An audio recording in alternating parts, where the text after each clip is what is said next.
মানুষের বুকের মধ্যে কিছু না কিছু ব্যথা লুকানো থাকে। দয়াল নবী হ্যালো বন্ধু আবু তাহেরের সাথে মাঠে খেলা করতে যায়। চৈত্র মাসের রোদ। বাবা কাছে ডেকে নিয়ে আবু তাহেরে তাকে ঘাম মুছিয়ে দেয়, বুকে জড়িয়ে ধরে, তার হাতে কিছু খাবার দিয়ে সেখান থেকে চলে যায়।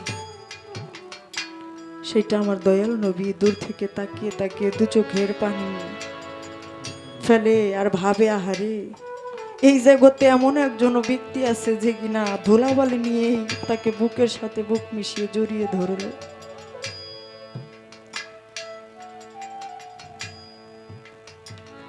দৌড়িয়ে বন্ধুর কাছে চলে যায়, জিজ্ঞাসা করে, বন্ধু আমি দূর থেকে লক্ষ্য করে দেখলাম একজন লোক আপনাকে আদর করে ভালোবাসে, ধুলাবালি নিয়ে বুকে জড়িয়ে ধরলো, আপনার ঘাম মুছিয়ে দিয়ে কিছু খাবার দিয়ে চলে গেল। ব্যক্তিটাকে বলে আমার জন্মদাতা পিতা মোহাম্মদ। আপনার কি এই জগতে বাবা নেই? কানতে কানতে দু চোখের পানি ফেলে চলে যায় মা আমেনার কাছে।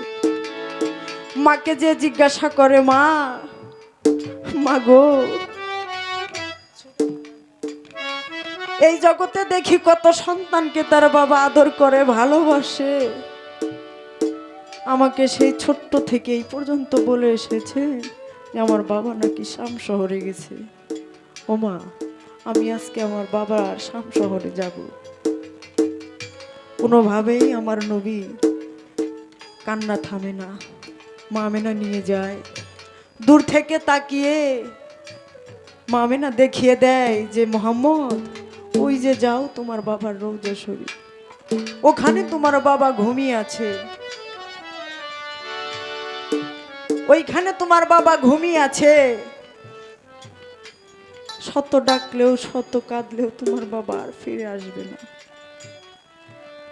দু চোখের পানি ছেড়ে দিয়ে বাবা রওজা শরীফে পড়ে হাউ মাউ করে চিৎকার করে কাঁদে, বাবা বাবা বলে করে ডাকে আর বলে, বাবা ও বাবা, এই জগতে দেখি কত সন্তান তার বাবা ভালোবাসা পায়, আদর পায়, আমার কি এতটুকু স্বাদ জাগে না?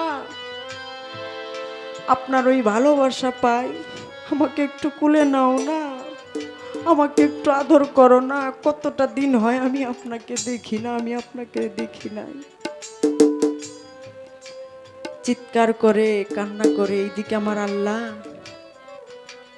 আজরাইলকে হুকুম করে, আজরাইল তুমি আমার বন্ধুর মায়ের জানটা কবজ করে নিয়ে আসো। পাশে থেকে জিবরাইল দু চোখের পানি ছেড়ে দিয়ে বলে, আল্লাহ এই জগতে তোমার বন্ধু সেই গর্ভে থাকতে তার পিতাকে হারিয়েছে, আজ শিশুকাল বয়স, তুমি তার মাকে নিয়ে আসবে, তাহলে দুনিয়ার বুকে তো কেউ মোহাম্মদকে দেখার মতো কেউ থাকবে না। আমার আল্লাহ হেসে বলে, জিব্রাইল আমি যা বুঝি তুমি তা বোঝো না। ওই দুনিয়ার বুকে যদি আমার বন্ধু এতিম না হয়, ওই দুনিয়ার বুকে যদি আমার বন্ধু কাঙাল না হয়, ওই দুনিয়ার বুকে যদি আমার বন্ধু এতিম না হয় রে, তাহলে যে হারানোর যে জ্বালা, হারানোর যে ব্যথা, হারানোর যে যন্ত্রণা, এতিমের যে যন্ত্রণা বুঝতে পারবে না। মাকে নিয়ে চলে গেল, দৌড়িয়ে মায়ের কাছে ডেকে ডেকে বলে, মা ও মা, বাবা তো আমাকে সাড়া দেয় না।